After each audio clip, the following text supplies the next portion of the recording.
kita tuh belajar mengenai 3 hal ya, mengenai elastisitas, mengenai, teori konsumsi, atau ya pokoknya kita akan belajar bagaimana si perilaku dari konsumen dan juga bakal belajar gimana perilaku dari seorang produsen, gitu. Nah, pertama-tama seperti minggu lalu sebelum kita belajar, nah kalian bisa isi dulu ini quiziznya. Aku bakal coba ini ya, apa namanya, ini nggak bisa, bentar. Aku bakal coba share si quiziznya. Atau kalian bisa ini juga ya, join quiziznya lewat kode. Atau ini aku bakal share si linknya di sini. Nah, di chat. Aku tunggu sampai jam 8.27 ya. Jadi silakan 10 menit dari sekarang.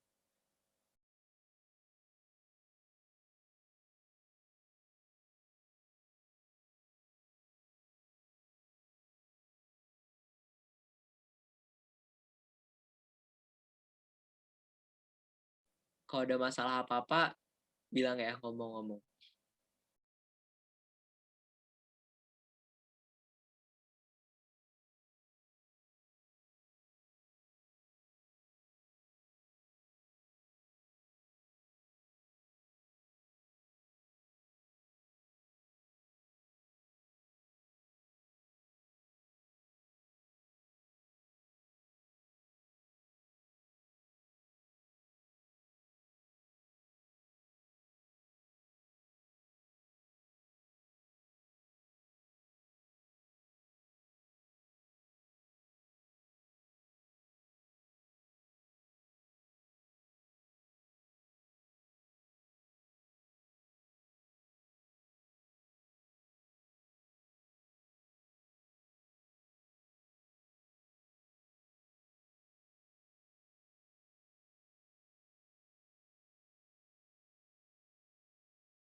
Assalamualaikum Teh.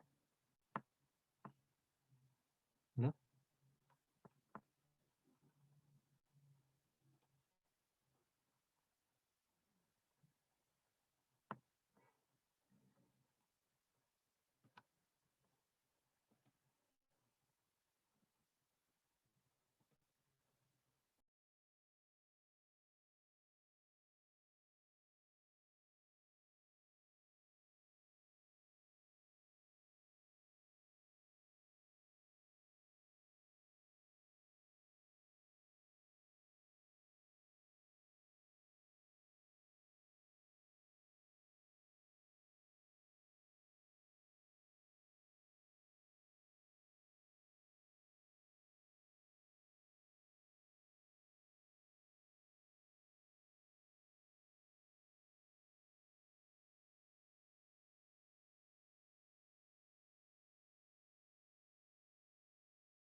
3 menit lagi ya waktunya teman-teman.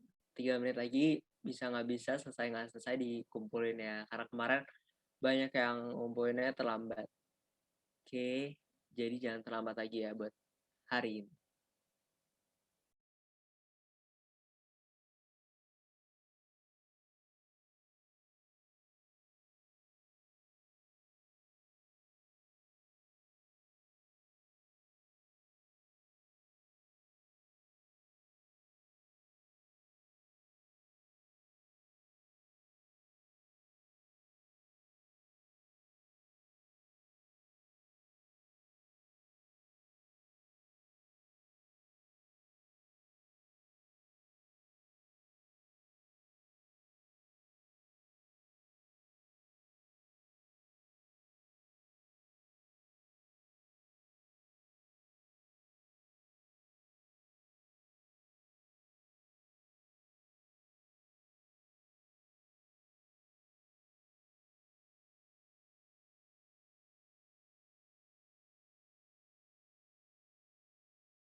Satu menit lagi ya teman-teman waktunya. Kalau yang udah langsung dikumpulin aja ya. Oke. eh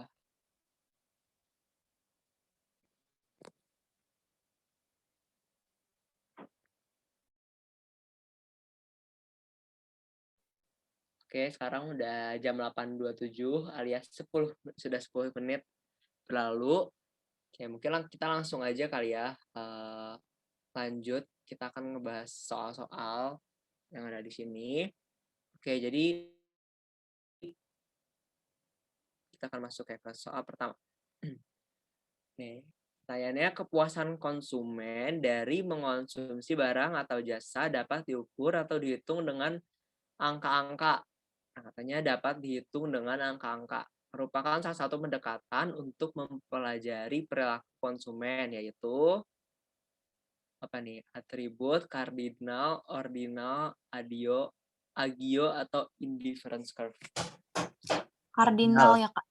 Kardinal. Jadi ya, jawabannya adalah ya benar, kardinal teman-teman. Jadi aku coba bahas juga ya, selain apa namanya, membahas soalnya. Oke. Jadi pendekatan apa namanya? Pendekatan untuk teori konsumen itu berdasarkan tingkat kepuasan yang ingin dicapai oleh konsumen gitu ya. Nah, kalian pada tahu nggak konsumen itu berarti pengen mencari apa sih semuanya? Kalau konsumen mereka berbelanja untuk apa? Ada yang tahu nggak? Mencari kepuasan. Kebutuhan. Nah, ya benar, itu tadi yang mencari kepuasan ya. Nah, kepuasan itu diukurnya dengan utility. ya benar. Ya benar, utility ya, tapi satuannya util, cuma kayak jarang sih sebenarnya yang ada satuan-satuannya gitu. Tapi ya benar sih, apa namanya, kalau berdasarkan teori apa namanya, ada satuan util gitu, atau ya pokoknya dia mencari utilitas. Nah, yang pertama kan ada yang pendekatan kardinal ya, pendekatan kardinal. Nah, pendekatan kardinal ini tuh dia tuh ada dua sebenarnya. Ada dua. Ada yang namanya total utility sama marginal utility. Tuh. Apa ada yang tahu nggak marginal utility itu maksudnya apa? Oke. Jadi marginal itu marginal itu ini ya berlaku untuk semua kata marginal. Mau marginal utility atau misalnya marginal cost atau misalnya marginal revenue itu apa namanya? Artinya sama nih. Jadi maksudnya marginal itu adalah penambahan sesuatu. Jadi kalau misalnya marginal utility berarti adalah penambahan utility setiap kenaikan satu quantity.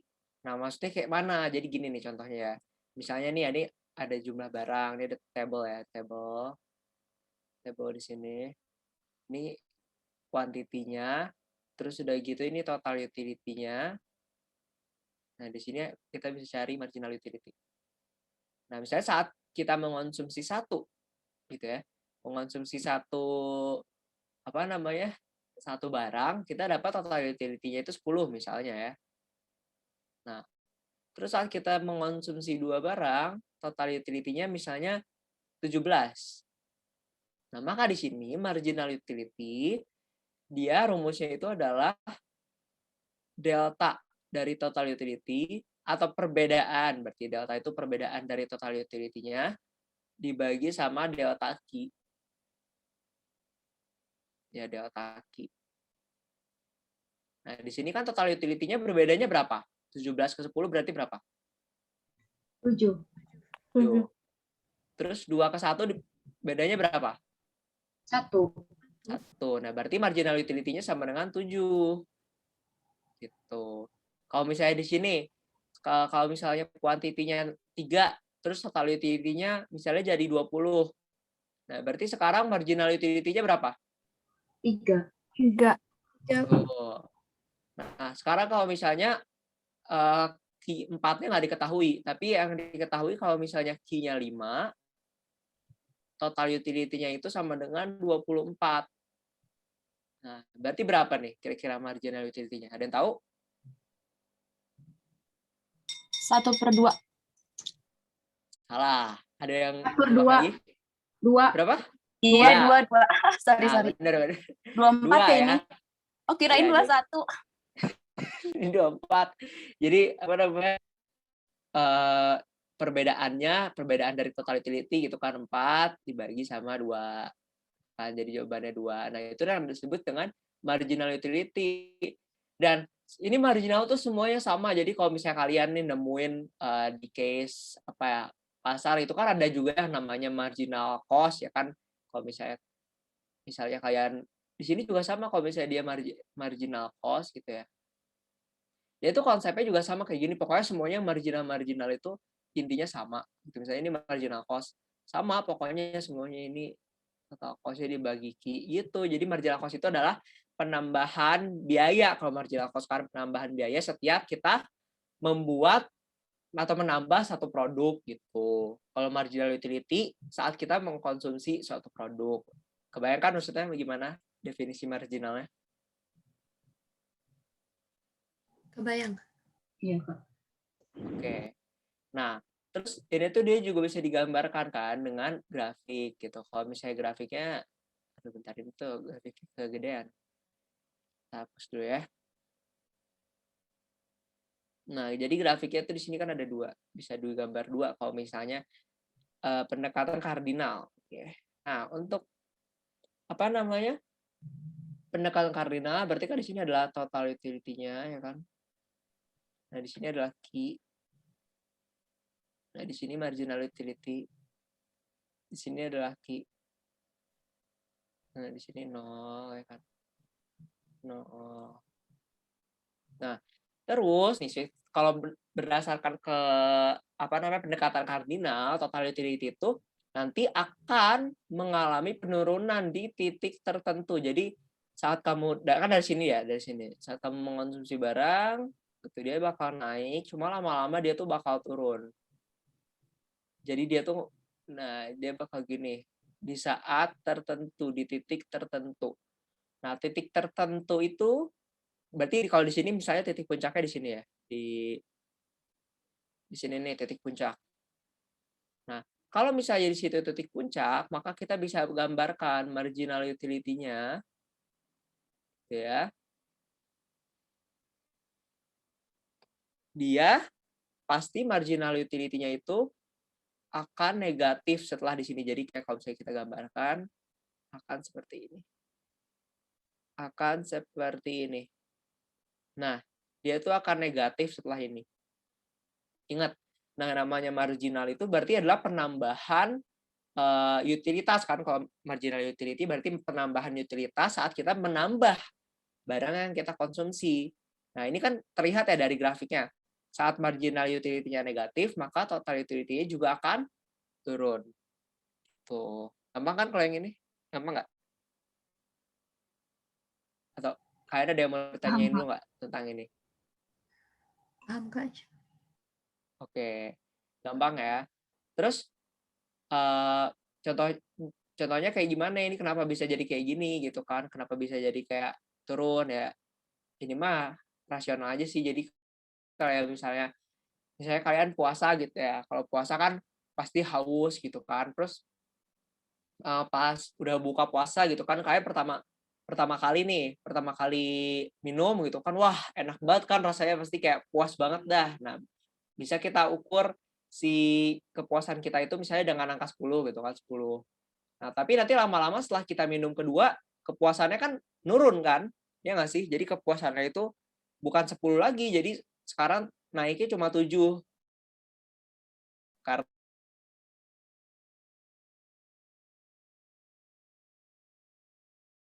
si marginal utility itu nih, marginal katanya. Kenapa marginal utility itu dia angkanya selalu turun dari atas ke bawah gitu sampai nanti akhirnya minus, dia bisa minus. Nah, nanti intinya kayak gitu. Karena kayak lama-lama pasti kamu kan udah kayak ya udah tadi udah puas, udah minum, terus kayak sekarang mah biasa aja kalau misalnya kalian minum. Gitu. Kebayangkan ya?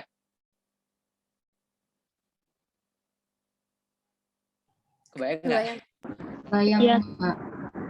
Oke, jadi gitu ya. Terus si total utility ini nggak bakal mungkin minus ya teman-teman. Karena si konsumen pasti akan berhenti untuk mengonsumsi barang tersebut saat marginal utility-nya minus gitu. Jadi kayak ya logisnya kalau kalian udah tahu kalian kepuasannya malah berkurang gitu kan karena kalian menambah barang gitu. Jadi kayak ngapain kalian membeli lagi barang tersebut atau ngapain kalian mengkonsumsi lagi barang tersebut. Jadi total utility itu nggak bakal sampai minus ya gitu. Kecuali kalau kalian lanjutin secara grafik mungkin, cuma kayak in real life dia nggak bakal mungkin sampai minus. Nah, itu untuk pendekatan kardinal. Kalau untuk pendekatan ordinal, dia itu yang menggunakan, ada yang tahu apa? Kalau pendekatan ordinal menggunakan indifference curve. Ada yang tahu indifference curve itu? Nah, Tahu. kalau ya indifference curve itu bedanya apa sama yang tadi? Kalau yang tadi itu kan cuma menggambarkan kepuasan dari satu barang ya. Nah, kalau di sini kita bisa menggambarkan kepuasan dari kombinasi dua barang. Jadi misalnya nih, di sini ada X dan Y, atau kalian menulisnya X1 dan X2 juga terserah sih, suka-suka aja. Nah, gitu. Nah, terus udah gitu melalui pendekatan ordinal ada yang namanya difference curve. Difference curve itu gini. Bentuknya kan. Nah, maksudnya apa gitu kan buat yang belum ngerti mungkin. Nah, jadi maksudnya kayak gini.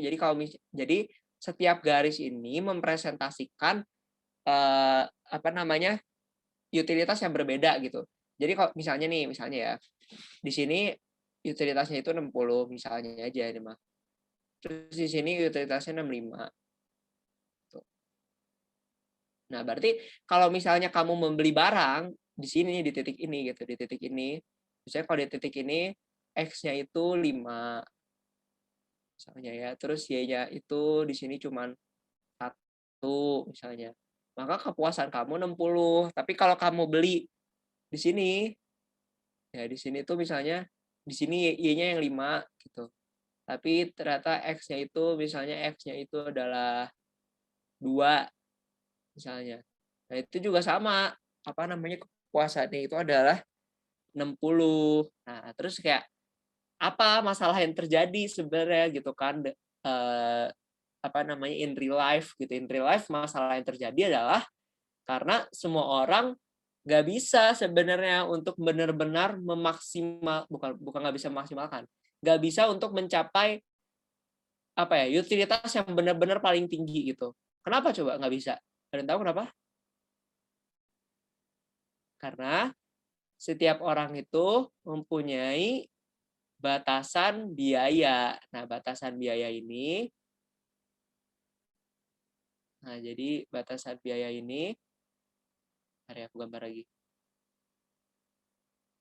Batasan biaya ini biasanya digambarkan dengan budget line. Nah, maksudnya budget line tuh kayak mana? Nah, budget line itu garisnya yang lurus kayak gini. Nih, set. Kayak gini. Nah, jadi ada batasan biaya di mana orang-orang itu nggak bisa buat membeli barang di luar budget line. Di luar budget line itu maksudnya di sini nih, di sebelah kanannya. Pokoknya dia nggak mungkin beli di titik sini, atau beli di titik sini, nggak mungkin. Beli di titik sini, nggak mungkin. Beli di titik sini, nggak mungkin juga. Kenapa? Ya gini, jadi misalnya nih, budget line itu gini misalnya. Misalnya kalian punya uang gitu ya, uangnya 50.000 misalnya ya. 50.000. Nah, terus udah gitu, sekarang harga dari X gitu ya, harga dari X kita asumsikan 10.000 misalnya. 10.000. Terus harga dari Y misalnya, harga dari Y itu adalah 5.000 misalnya. Nah, di sini gitu ya. X kalau misalnya kalian mau mencari budget line gitu ya, mencari budget line, angka-angka yang di pinggir ini kita bisa ketahui caranya kayak mana. Caranya itu ya gini aja nih. Kalau misalnya di titik ini kan berarti si satu orang itu, individu itu membeli barang Y sepenuhnya tanpa membeli barang X. Jadi kalian harus bisa baca grafik dulu nih. Jadi kalau di sini itu kan berarti X-nya 0. Iya enggak? Jadi ini kan X-nya 0. Ini kan kalau misalnya di sini X-nya 1 misalnya. Kalau di sini X-nya 2. Gitu kan. Kalau misalnya di sini X-nya misalnya 3. Kalau di sini X-nya 4. Misalnya gitu. Nah, berarti kalau misalnya titik yang ada di sini, titik yang ada di bawah, itu berarti X-nya 0. Karena kenapa? Ini ibaratnya X-nya yang di sini ya. Nah, ini kan 0 di sini nih. Nah, kita tinggal tarik garis aja sama. Jadi dia 0. Kalau misalnya di sini, berarti dia 1 X-nya. Kalau di sini, berarti X-nya 2. Gitu maksudnya teman-teman. Ngerti nggak? Kenapa di sini X-nya 0? Ya, ngerti. Ada yang tadi masih ada yang nggak ngerti ya? Oke, aku jelasin lagi ya. Jadi maksudnya garis ini gitu kan, ini kan ada garis 0, 1, 2, 3, 4 gitu kan. Nah, terus kalau misalnya kalian bikin titik gitu di kurva ini, titik ya, ingat titik. Nah, terus misalnya titiknya di sini. Di sini kan. Nah, kalau misalnya titiknya di sini, berarti ini X-nya kan 1, ya kan? Karena dia sejajar dengan 1. Nah, terus kalau misalnya titiknya di sini misalnya, dia berarti X-nya 2, kan? Kalau misalnya di sini berarti X-nya 3, gitu terus dan seterusnya. Gitu maksudnya kenapa bisa X-nya di sini itu 0. Gitu ya intinya. Nah, terus udah gitu di sini kan berarti kalau misalnya kita punya uang 50.000 terus kita nggak beli X sama sekali, kita nggak beli, tapi kita belinya Y doang. Berarti kira-kira berapa Y yang bisa kita beli? 10. 10. Nah, berarti di sini angkanya 10. Nah, kalau di sini juga sama. Kalau di sini berarti kita membeli barang apa? Barang Y. Y doang. Barang X doang dong. X doang. Ya enggak? Iya. Karena kan ini mempresentasikan barang X ya. Nah, terus udah gitu kira-kira berapa barang X yang bisa kita beli kalau kita membeli semua barang X 5. doang gitu. Kira-kira berapa? Makan ya benar. Nah, berarti kita tuh kagak bisa tuh kan membeli barang lebih dari 5X dan lebih dari 10Y. Nah, terus kira-kira kalian nih, ini kan udah ada indifference curve dan udah ada budget line. Nah, kira-kira misalnya kalian budget line-nya di sini, terus indifference curve-nya seperti ini. Nah, kira-kira kalian bakal beli barangnya di mana? Ada yang tahu? Nah, kalian bakal beli barangnya, kalau kalian rasional dan pengen menghabiskan 50.000 itu kan, ini nih, bakal beli barangnya di sini. Ini aku ganti warnanya hitam. Di sini. Kenapa di sini? Karena si kurva ini masih kalau kalian beli di sini kalian mendapat kepuasan itu maksimal dalam arti misalnya di sini 80 gitu kan. Nah, terus ini 75. Nah, kalian tuh bisa mendapatkan kepuasan maksimal dari uang yang kalian punya. Jadi di sini utilitasnya itu 80. Kalau kalian beli di sini bisa nggak? Kira-kira? Bisa juga. Gitu. Jadi pokoknya kalau dia di sebelah kiri dia bisa ya. Nah, terus kalau misalnya di sebelah kanan dia nggak bisa. Gitu. Karena apa? Jadi kayak misalnya ini 3 nih. Ini 3 ya. Terus misalnya di sini berarti kalau 3 di sini itu 4. Oke. Nah, terus misalnya kalian pengen belinya di sini sekarang. Di sini nih. Di dalam di dalam kurva atau di sebelah kirinya pokoknya. Nah, misalnya di sini kalau di dalam kurva atau di sebelah kiri berarti misalnya ini 2X ditambah 3Y misalnya di sini. Atau 2Y lah, 2Y. Nah, kira-kira uang kalian masih cukup nggak tuh berarti buat membeli 2X dan 2Y? Masih. Nah, masih kan karena 20.000 tambah 10.000. Nah, uang kalian bahkan masih sisa gitu kan. Tapi balik lagi kalau berdasarkan teori ekonomi, semua orang itu kan ingin memaksimalkan utility-nya ya. Makanya dia pasti akan membeli barangnya di sini. Karena utilitasnya yang diterima kalau misalnya dia beli barangnya itu 2X dan 2Y, dia cuma di sini nih utilitasnya. Di sini. Nah, mungkin di sini utilitasnya yang didapatkan misalnya cuman berapa? Cuman 70 misalnya. Gitu. Jadi kalian akan lebih puas di sini kan. Oke, kira ngerti nggak? Iya, Ada yang mau ditanya? Oke. Ada yang mau ditanyain dulu sebelumnya?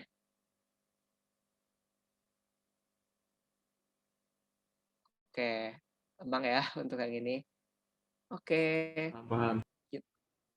Oke, kita lanjut saja ya ke soal-soal berikutnya. Hari ini. Oke. Gitu ya untuk soal latihan 1. Nah, ini ada pembahasannya sebenarnya sama aja sih kayak yang aku tadi jelaskan.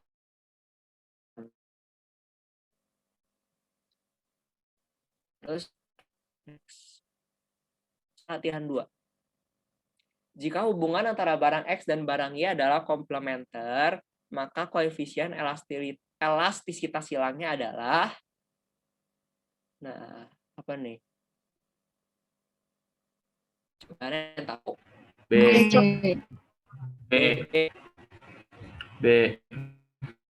Itu jawabannya adalah betul ya B.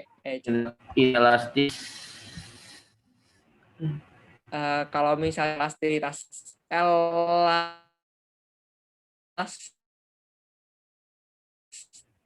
silang itu ada dari demand atau supply. Nah, jadi kalau elastisitas silang itu gini, kenapa misalnya kalian ada yang bingung nih ya, atau kayak kalian